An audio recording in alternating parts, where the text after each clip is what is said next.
Everyone, welcome to study wise. कैसे हैं आप सब? आई होप आप सब ठीक होंगे। And in today's video will see some things about tillage. हम टिलेज के बारे में कुछ चीजें जानेंगे, ठीक है।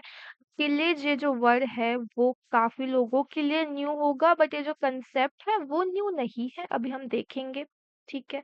अब देखो, जैसे अगर हमें गमले में या फिर एक पॉट में अगर हमें सीड लगाना है तो हम क्या करते हैं? सबसे बेसिक स्टेप होती है कि हम जो पॉट में जो सॉइल है उसे हम थोड़ा डिस्टर्ब करते हैं, क्लॉड्स को लूज करते हैं, ब्रेक करते हैं, है ना। सॉइल थोड़ी ऊपर नीचे करेंगे, उसके बाद उसमें सीड डाल के सीड को कवर करके हम क्या करते हैं? वाटर दे देते हैं उसमें। तो यही बेसिक चीज होती है, यही बेसिक चीज हम करते हैं, या फिर कुछ है और अलग सी? नहीं ना, यही है बेसिक। उसी तरीके से अगर समझो ये फील्ड है, समझो अगर ये फील्ड है और ये सॉइल है और हमें कुछ सीड्स इसमें लगाने हैं, तो हम कैसे लगाएंगे? ऐसा तो नहीं है कि आज आप गए, उसमें सीड बस आपने रख दिए सॉइल पे और फिर काफी दिन कुछ महीने वेट ही कर रहे हो और आप देख रहे हो कि कुछ ग्रो ही नहीं हो रहा, कुछ जर्मिनेट ही नहीं हो रहा। और फिर कहीं से आपको पता चल रहा है कि जो सीड्स आपने वहां रखे थे वो तो चिड़िया आके लेके चले भी गई, है ना। तो ऐसी चीजें नहीं होती है। कुछ प्रोसीजर है, अगर आपको सीड लगाने हैं, आपको क्रॉप ग्रो करना है एक फील्ड में, तो कुछ प्रोसीजर होती है। जिस तरीके से हमने एक छोटे से पॉट में अगर हमें सीड लगाना है, तो जिस तरीके से हमने उस सॉइल को ओपन करा, उसी तरीके से हमें इसे भी यही यहाँ पे भी वही करना पड़ेगा, राइट। हमें जो फील्ड है उसे प्रिपेयर करना पड़ेगा। तो हम क्या करते हैं? अगर ये फील्ड है, इसमें पहले कोई भी क्रॉप ग्रो नहीं हुआ है, ये फील्ड हार्ड है, तो इस फील्ड को हमें ओपन करना पड़ेगा, इस फील्ड को हमें लूज करना पड़ेगा, सॉइल को लूज करना पड़ेगा, जो क्लॉड्स है उसे ब्रेक करना पड़ेगा। ये जो क्लॉड्स है, देखिए ये जो क्लॉड्स है उसे हमें क्या करना पड़ेगा? ब्रेक करना पड़ेगा। तो यही सारी चीजें हम कैसे कर पाते हैं? टिलेज के हेल्प से। टिलेज क्या है? एक physical manipulation of soil with tools and implements to result into good yield for better germination and growth of crops. Tillage एक फिजिकल मैनिपुलेशन ऑफ सॉइल, मतलब हम फिजिकली ही सॉइल को डिस्टर्ब कर रहे हैं ना, कोई केमिकल डाल के तो नहीं कर रहे हैं, हम फिजिकली ही सॉइल को डिस्टर्ब कर रहे हैं, राइट। हम इसे मैकेनिकल मैनिपुलेशन भी कह सकते हैं। क्यों? क्योंकि हम इसे इसमें मशीन्स भी यूज करते हैं, ठीक है। तो हम कैसे करते हैं टिलेज? कुछ टूल्स एंड इम्प्लीमेंट्स के हेल्प से। अब कोई जाके अपनी उंगलियों से तो टिलेज नहीं कर सकता, इसके लिए हमें टूल्स एंड इम्प्लीमेंट्स चाहिए। टिल्थ जो है ये वर्ड मतलब क्या होता है? देखिए बहुत इजी होता है, कोई रॉकेट साइंस तो बिल्कुल भी नहीं है। अब हमने टिलेज किया, ठीक है। उस फील्ड में टिलेज करने के बाद सॉइल की जो कंडीशन रहेगी, बस उसी को हम टिल्थ कह देते हैं। जो टिलेज करने के बाद जो सॉइल की कंडीशन होती है उसको हम क्या कहते हैं? टिल्थ। और टिलेज हम क्यों करते हैं? हमारा जो क्रॉप है वो अच्छी तरीके से ग्रो कर पाए, हमारा जो सीड है वो अच्छी तरीके से जर्मिनेट कर पाए। अब देखिए, आपने लोगों को देखा होगा ना हल चलाते हुए खेतों में, वही टिलेज ही है और कुछ नया नहीं है इसमें, ठीक है। तो अब टिल्ले जो है वो एंग्लो सैक्सन वर्ड से डिराइव किया गया है, जिसमें टिलियन का मतलब होता है टू प्लो एंड टियोलियन का मतलब क्या होता है? To prepare soil for seed to sow. ठीक है, हम जो फील्ड है, हम जो सॉइल है उसे सीड प्लेस करने के लिए, सीड सो करने के लिए ही प्रिपेयर कर रहे हैं। इसके ऑब्जेक्टिव्स क्या है? हम क्यों करते हैं? ऑब्वियस है, सीड बेड प्रिपरेशन के लिए करते हैं। हम इसे करते हैं सॉइल की एरेशन इंक्रीज करने के लिए। अब एरेशन मतलब क्या होता है? जिस तरीके से हमारे एटमॉस्फेयर में कुछ गैसेस प्रेजेंट होती है, एटमॉस्फेयर में कुछ गैसेस होती है, उसी तरीके से सॉइल में भी गैसेस होती है, ठीक है। अब इन दोनों गैसेस गैसेस का एक्सचेंज होना, gases exchange between soil and atmosphere, इनका जो एक्सचेंज होता है उसे ही हम कहते हैं एरेशन। तो एरेशन से क्या होता है? सॉइल में ऑक्सीजन का अमाउंट जो है वो इंक्रीज हो जाता है। अब वो क्यों जरूरी है? क्योंकि कुछ सॉइल बैक्टीरिया होते हैं, कुछ गुड बैक्टीरियाज होते हैं, जैसे राइजोबियम। गुड बैक्टीरिया जो हमारे रूट्स के लिए, हमारे क्रॉप के ग्रोथ के लिए इम्पोर्टेंट है, एक अच्छा खासा रोल प्ले करता है वो बैक्टीरिया, राइजोबियम। तो उनके लिए ऑक्सीजन का जो अमाउंट है वो इंक्रीज हो जाती है और सॉइल की जो एंजाइमेटिक एक्टिविटीज है वो भी इम्प्रूव करता है। टिलेज से क्या होता है, जो सॉइल टेम्परेचर है वो भी इंक्रीज होता है। जो वार्म सॉइल है वो प्लांट वो क्या किसमें हेल्प करता है, it helps the plant to absorb more water and nutrients. वो अच्छी तरीके से वाटर और न्यूट्रिएंट्स को एब्जॉर्ब कर पाता है। फोटोसिंथेसिस की प्रोसेस अच्छे से होती है।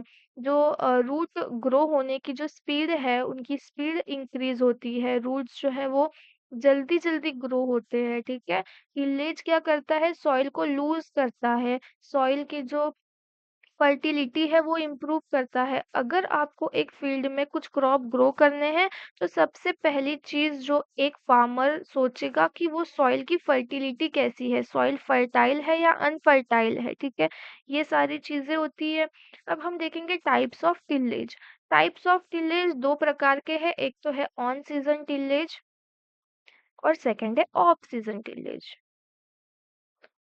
अब आपको कुछ चीजें ध्यान में रखनी है। जैसे ऑन सीजन टिलेज में क्या होता है, ऑन सीजन टिलेज ये क्रॉप्स के लिए करते हैं हम, और ऑफ सीजन ये जो फील्ड है उसे अच्छी रखने के लिए, ठीक है। ये दो चीजें आप याद रखिए। ऑन सीजन टिलेज में क्या आता है, प्रिपरेटरी टिलेज और आफ्टर कल्टीवेशन। प्रिपरेटरी टिलेज मतलब क्या होता है कि हम जो हमारा फील्ड है उसे प्रिपेयर कर रहे हैं सोइंग के लिए। और आफ्टर कल्टीवेशन मतलब क्या, कल्टीवेशन के बाद हम आफ्टर कल्टीवेशन में जो ऑपरेशंस करते हैं वो हम स्टैंडिंग क्रॉप में करते हैं, मतलब क्रॉप ग्रो होने के बाद करते हैं। प्रिपरेटरी टिलेज में सबसे पहले हम देखेंगे प्राइमरी टिलेज। प्राइमरी टिलेज मतलब क्या है, देखिए, जो हमारा पहला क्रॉप, जो प्रीवियस क्रॉप की हार्वेस्टिंग हुई तब से लेके जो अभी हम जो क्रॉप ग्रो करना है हमें, जो अभी क्रॉप की जो सोइंग करना है हमें, उतना पीरियड, प्रीवियस क्रॉप के हार्वेस्टिंग से नेक्स्ट क्रॉप के सोइंग तक का जो पीरियड है, उसमें जो हम ऑपरेशंस करेंगे उसे कहेंगे हम प्राइमरी टिलेज। प्राइमरी टिलेज में, और इसे हम सीड बेड प्रिपरेशन भी कहते हैं प्राइमरी टिलेज को, ठीक है। अब इसमें हम देखेंगे डीप फ्लोइंग से पहले।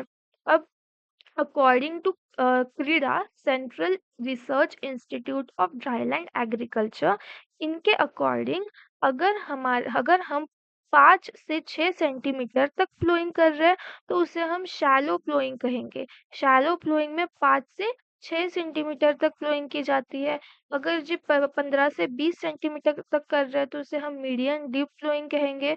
और 25 से 30 तक कर रहे हैं तो उसे हम डीप फ्लोइंग कहेंगे। तो ये सारी चीजें जो है वो प्राइमरी टिलेज में आती है। अब हम देखेंगे सब सॉइलिंग मतलब क्या। सब सॉइलिंग मतलब क्या, अब देखिए, अगर मैंने ये प्लोइंग करी, समझो ये मैंने की 15 से 20 सेंटीमीटर तक मीडियम प्लोइंग, ठीक है। 15 से 20 सेंटीमीटर तक अगर मैंने की मीडियम प्लोइंग, तो उसके और ज्यादा डीप सब सॉइलिंग की जाती है।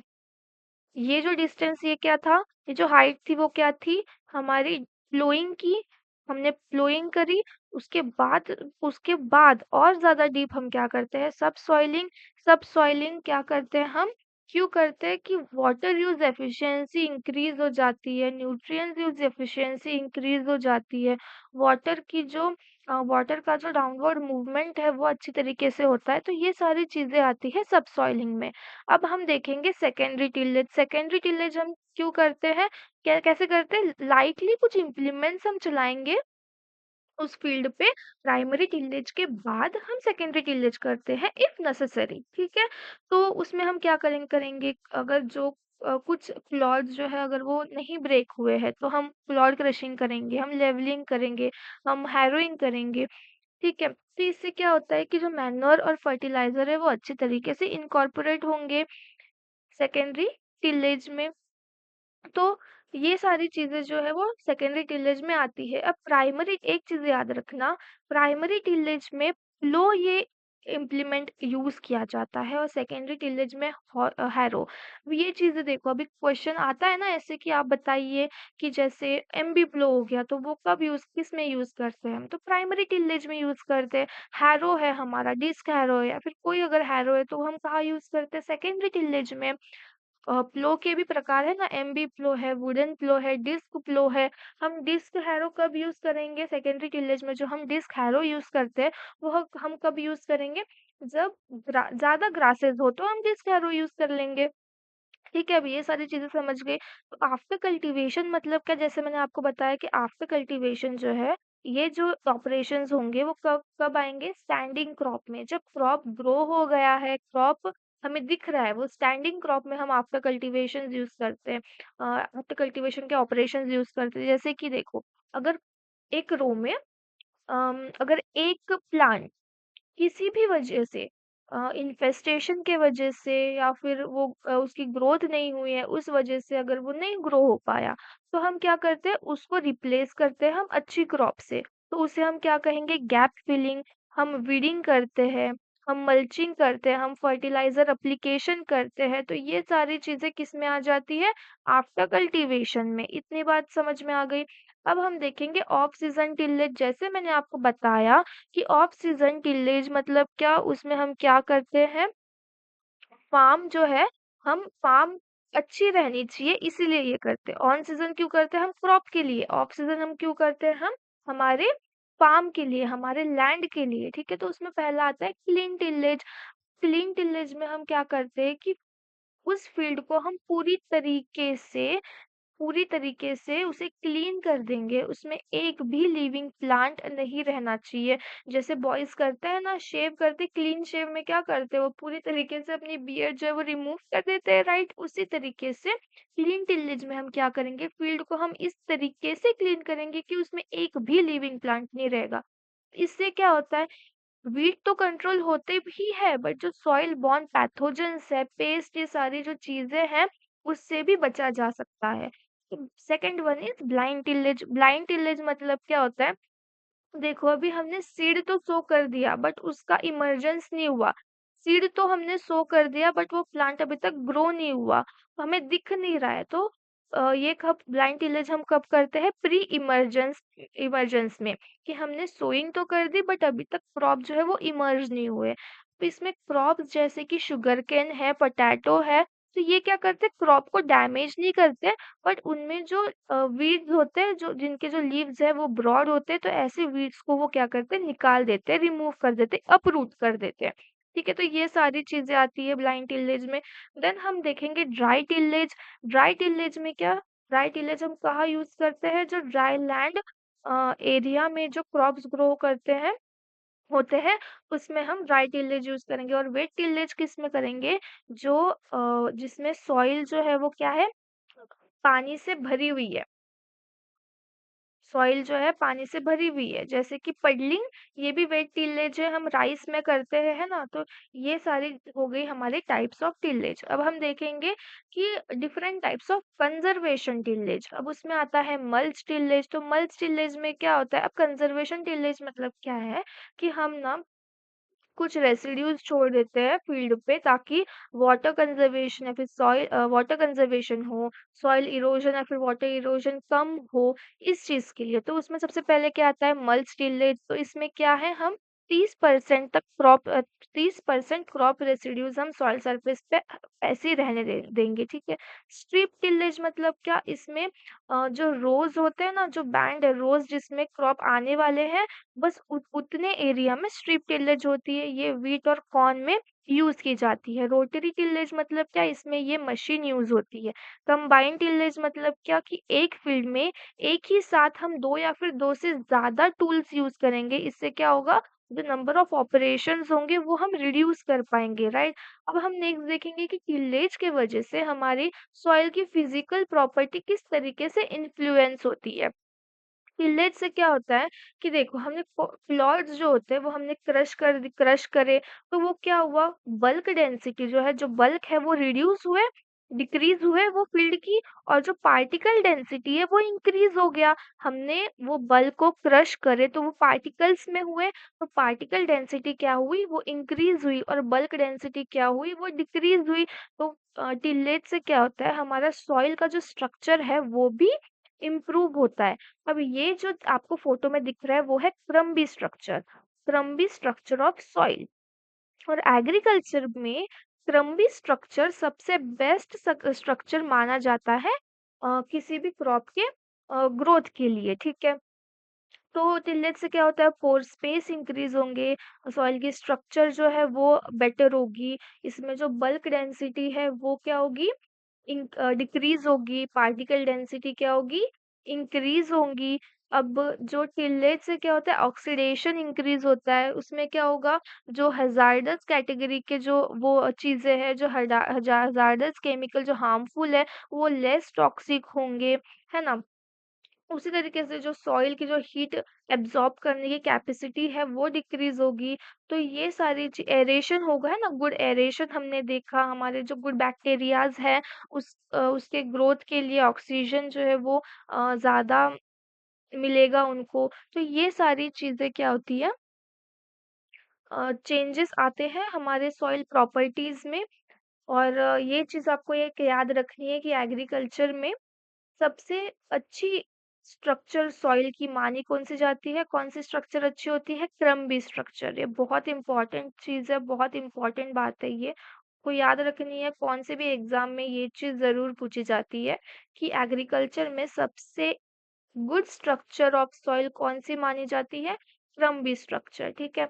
अब ये सारी चीजें हमने आज के लेक्चर में देखा है, जिसमें हमने टिलेज देखा है क्या होता है, जो उसके टाइप्स है वो देखे हैं, कंजर्वेशन टिलेज के बारे में देखा हमने, और हमारे सॉइल प्रॉपर्टीज जो है वो किस तरीके से इन्फ्लुएंस होती है टिलेज के वजह से, वो सारी चीजें देखी है। बहुत सिंपल है, कोई टेंशन लेने वाली चीजें नहीं है, बहुत इजीली आपको बस जो मैं हर वीडियो में जो मैं बताती हूँ आपको बस ध्यान से सुनना है, सिर्फ बैठ के सुनना है आपको, सब कुछ एकदम अच्छे से याद रहेगा, ठीक है।